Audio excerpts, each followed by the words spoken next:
more about the Seleucids who preceded them and the Sassanids who succeeded them than we do about the Parthians themselves. That being said, here's some stuff that we do know.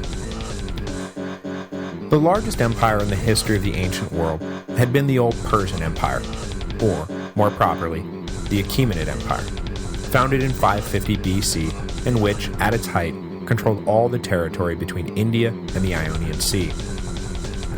This was the empire of Darius and Xerxes, and the empire that had tried to envelop the Greeks in the 400s BC, leading to some of the most legendary battles in the history of the Western world: Marathon, Thermopylae, Salamis. Though the Persians had, against seemingly insurmountable odds, been driven off, the Greeks never forgave or forgot the terrible destruction the invasion had caused. In the 350s BC, the Greek world became dominated by the Macedonian king Philip II, and then his son Alexander. Yes, that Alexander. Still nursing the Greek grudge, Alexander launched himself east in 334 BC and took revenge on the Persians. Over the course of the next decade, he sliced through Persia like a hot knife through butter, tossed out the Achaemenids, and then pushed his way to India. When he died in 323 BC, the huge Macedonian Empire was divided, not at all amicably, between Alexander's generals. Most of the old Persian Empire was seized by the general Seleucus, who founded Antioch and forged an eastern Hellenic kingdom known as the Seleucid Empire, which ruled Persia until the rise of the Parthians in the mid-200s BC.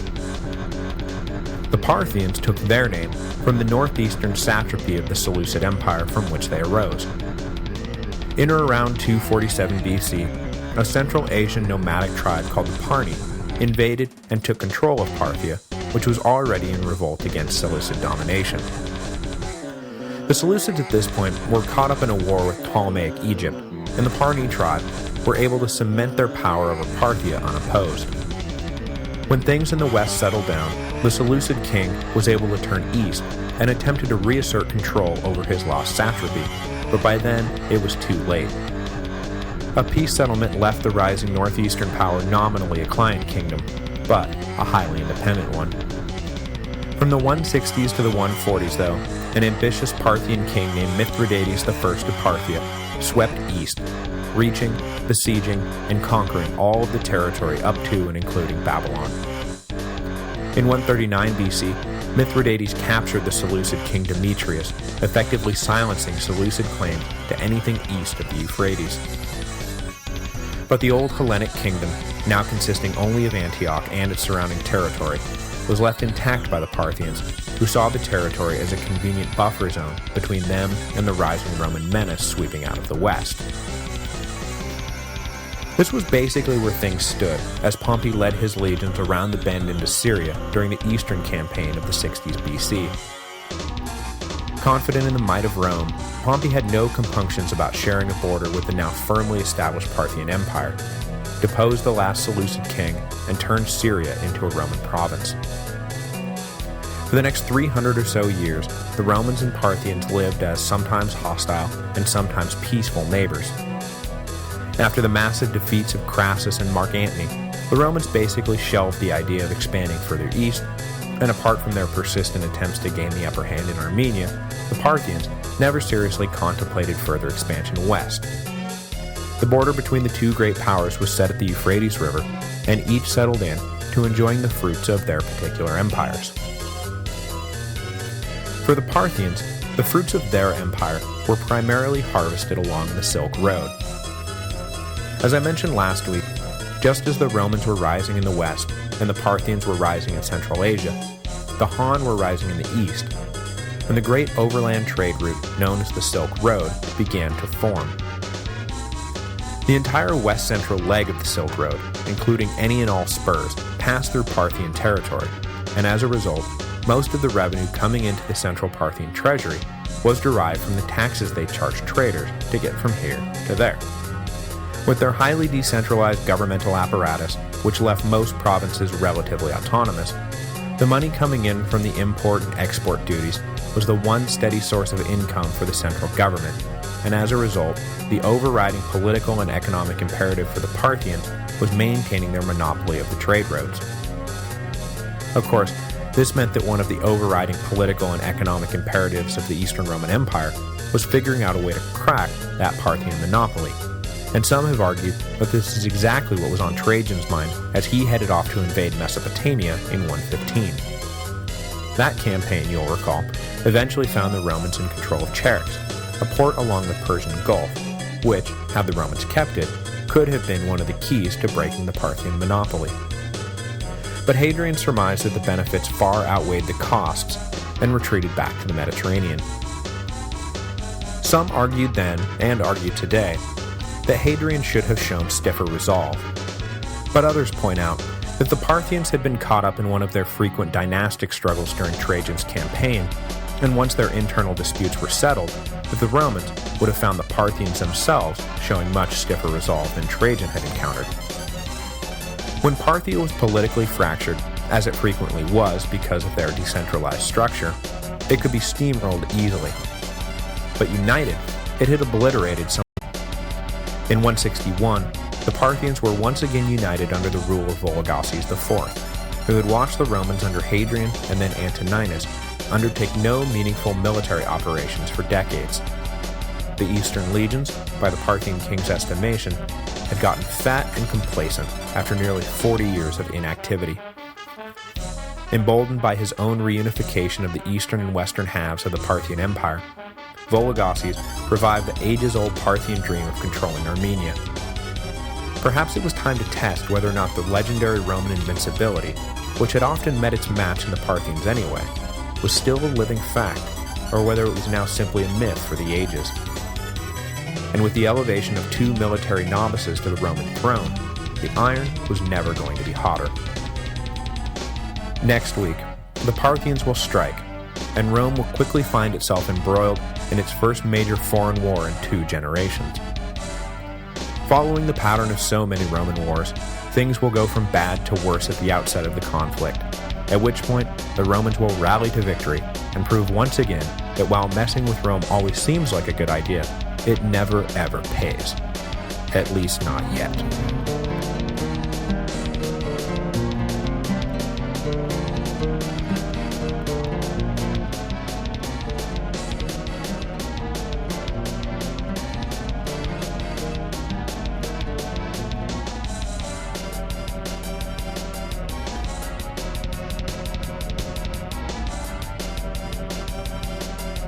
This week's episode is brought to you by Audible. As you now know, Audible is the internet's leading provider of audio entertainment with probably more than 60,000 titles to choose from. When you're done with this episode, go to audiblepodcast.com/Rome. That again is audiblepodcast.com/Rome. By going to that address, you will qualify for a free book download when you sign up for a 14-day trial membership. There is no obligation to continue the service, and you can cancel anytime and keep the free book download. You can also keep going with one of the monthly subscription options and get great deals on all future audiobook purchases.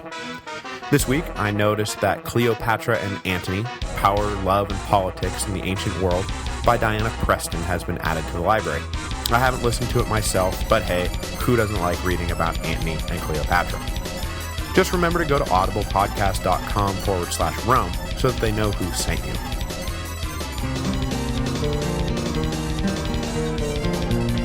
Hello, and welcome to the History of Rome, Episode 92, The Parthian War.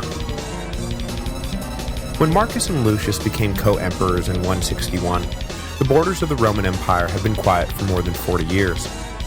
Sure, there were periodic raids from the nomadic tribes living beyond the frontier, but for the most part, Rome had not dealt with a major foreign threat in decades. That was about to change. Just minutes after taking office, the new emperors found themselves facing a war with Parthia in the east, and after dispatching that threat, they were forced to immediately turn north and fight like mad to protect the Danube provinces. Ironically, the two emperors who between them had served not a single day in the legions spent the majority of their reigns out on the front lines, leading Rome's army in a running battle to ward off foreign encroachment. Today, I want to focus on the initial threat posed by a newly resurgent Parthian Empire in the east, while next time, we'll get into Marcus's long war on the Danube against a forever-shifting coalition of German tribes.